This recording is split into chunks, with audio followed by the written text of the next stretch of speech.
Okay, y'all, we're having to cut this, wrap this, make this quick. Listen, if you all don't know who I am, my name's Jency. I thank you for clicking on this video. I really hope that you like this video. I hope that you subscribe. Please subscribe. Please. It means near and dear to my heart. It would mean a lot if you would just hit that subscribe button. Please hit the subscribe button. Okay, so anyways, now that we got that over with and you all have already hit that subscribe button, we're going to get right into the video.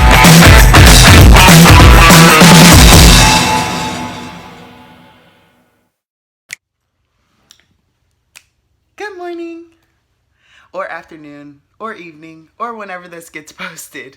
But it is early in the morning this morning. I am posting about my foster care journey, so this will be a story time. I took a poll and that's what everyone wanted to see, so that's what we're going with. So I'm just going to talk about my journey and how it pretty much affected me, how it allowed me to go to school, and pretty much it opened up opportunities that I didn't have before or wouldn't have had with my biological family. Also, I know it's been a while since I posted. I'm going to try to do better. Things just happen in life. The past year has been a little hectic. So y'all just bear with me. You know, we'll get on there. We'll start posting more regularly or whatever. It might just take us a while. So, as you can see, I'm barefaced. We're doing all natural today, baby. You hear me? Y'all agree? Natural face? Yeah. Okay, so I ended up entering into the foster care system when I was 12 years old. My mom was very sick. She couldn't take care of us. And at the time, my father was incarcerated, so there wasn't really anything that he could do. And, you know, my mom's side of the family did everything they could do to avoid it. But, I mean, some things are inevitable. So me and my sister, we ended up in foster care. And you know, like entering in, you obviously have no idea. It's like you're living with random people you've never met. You have no idea what their rules are. You have no idea what their morals are, their values, where they stand. You know, like I've had foster parents that are Catholic. I've had foster parents that are diehard Christians, you know. So it's like you're getting all these values and all these morals whenever you go into the system. So you really never know what to expect. Now, I personally was in about 18 different homes. That includes respite homes, and a respite home is pretty much a home where you go if your family is like out of town or they don't want to take you, etc. So they will put you in respite, and so you have to go to another foster home temporarily until they come back or their vacation is over or whatever that might be. So between all of my respite and permanent homes, two of them actually wanted to adopt me. So after you're in the system for 18 months, I want to say, I think they say it's 15 months, but for mine and my sister's case, it was 18 months. And so at that 18-month mark, when they realized that my mom wasn't going to get any better and everything, they went ahead and terminated rights. So my mom only had like 1%, 0.01% of rights. She could still see us once a month. They were taking child support behind the scenes. Y'all know how that goes. You know, we take your kids from you, but you still got to pay for them. So, which I always thought was funny. Like, she could barely survive with us, and now you all are taking her only income that she has because, you know what I mean? Like, it just didn't make any sense to me. Okay, so we're going to move on. So I was offered to be adopted twice. Once was right around the time TPR was going through. The second time was later on down the line. It was about, you know, a year or so after TPR, and I had a foster mom that was an adoptive parent. So you can have homes within the foster care system that are like just temporary. You can have permanent, and you can have like, you know, like your permanent ones are like your adoptive homes. Like those kids are going to be adopted at some point in time, or they could potentially be adopted into that family. So, you know, I started I started high school as a foster child, so that's always fun. Now, not everybody knows, or not everybody knew until I moved to the country, because it's a lot easier to determine if you're a foster kid in the country. I got a phone call.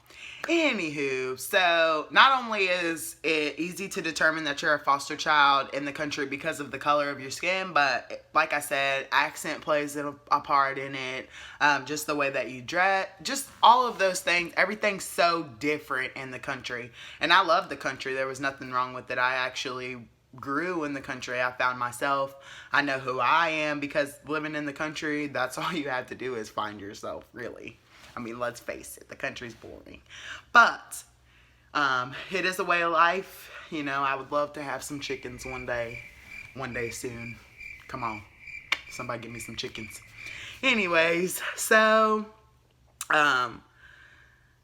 like going through high school, being a foster kid, you know, like you still have most of the same opportunities.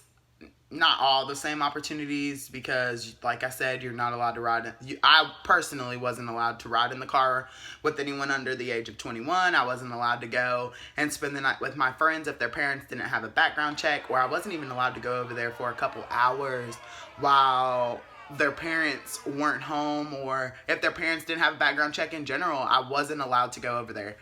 Which is like me telling my friends, okay, well, if your mom doesn't give me her most important number, I can't come over. Like, nobody's just gonna give over their social security number. Like, are you? Can I have your social security number? Hey, let me get that social. You know you want to give it to me. So, but that law is officially changed. They even changed the laws to where foster children can get their permits, which that's another thing that kind of pushed me back in life, is because I wasn't even allowed to get mine until I turned 18, which then caused problems, because then you have foster parents looking at you like, well, you're not driving my car because you're going to wreck it. But then they expect you to learn how to drive, so that's a little hard. A lot of foster parents contradict themselves when it comes to things like that. Like, they want you to get a job, they want you to get a car, they want you to do these things, but they don't want to help. And when I turned 18, I really realized that once you turn 18, it's legit on the state. Like, you lean on the state. So, like within foster care, you know, there's always good homes and bad homes. There's always pros and there's always cons, honey, let me tell you. But to be honest with you, I've always found more perks in homes than I have the negativity or the cons or the things that make me want to run in the opposite direction. But those homes, I would always just pretty much act the ass to get out. I mean, let's be truthful here. So I wasn't always the nicest, kindest, most well-behaved child. I would give my foster parents a run for their money, just because they're not my parents. You know, you're taking a child and you're throwing them into an environment that they have no idea about. And in some cases, it's culture shock. Like me moving from the city to the country, that's culture shock. Like, I'm used to walking outside and walking outside to cock-a-doodle-doo. So we have to wrap this up. I keep getting interrupted. So there are foster homes out there that will treat you bad. There are foster homes out there that will genuinely love you like you're their own. I only had 3 bad ones. And out of the 3, 2 of them were respite homes. So they weren't even permanent homes for me to stay.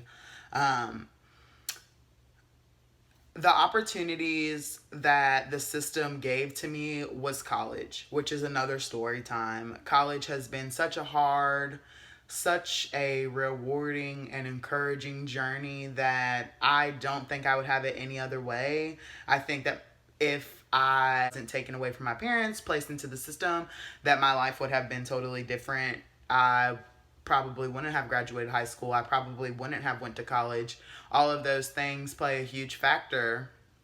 And like I always said, you know, if my mom had never passed away, which is another story time if you all want to know about when I found out how my mom passed away or all of that. I was also in foster care, and just that's a crazy story time. But yeah, so, you know, I've had foster parents that lock the refrigerator, put cameras in their house and stuff. I've had foster parents take you on vacation. I've had foster parents not take you on vacation. It ultimately is up to the parent. My advice to anyone who wants to do foster care or who is a foster parent or maybe even a foster child is, one, a foster child, please just be on your best behavior. Life's not that bad, and eventually you will age out and things will get better. That's what matters, is eventually you're going to age out. So just do what you have to do. My advice to the foster parents and anyone thinking about going into foster care is just this. Treat the children as if they were your own. Don't make them babysit your kids, your biological kids. Don't leave them at home while you take your kids on vacation. Don't take your kids on family outings and not take them. Another thing, when doing foster care is I was always crammed up. Like, my personal foster care experience is I would always be crammed into a room with at least 3 other girls. And that used to drive me so freaking crazy. Drive me through the wall. Like, it would just drive me just crazy. Like, I would hate not being in the room and then them go through my things. Like, it's just too much. So my advice is have enough space. Like, let them live comfortably. Don't throw them into 2 bunk beds, even though you can technically have 2 bunk beds in a room and have 4 girls in there. Why would you do that? It's like you're living body on top of body, and it's not fair for us. So, with that being said, I have made so much extended family through the system. I have so many extra siblings, that is, brothers and sisters. If you all are watching this, please comment down below, please. And like once again, like I said before, I really thank you all for clicking on this video. It's near and dear to my heart. If you all want to know anything else about my foster care journey, you can always message me on Instagram or comment down below, and I'll do my best to comment back to you. But I want to appreciate you all for stopping by. Please subscribe. If you don't know who I am, I'm Jincy, and I'm so happy that you're here and that you made it to the end of the video. So I hope that I see you all next time. Peace.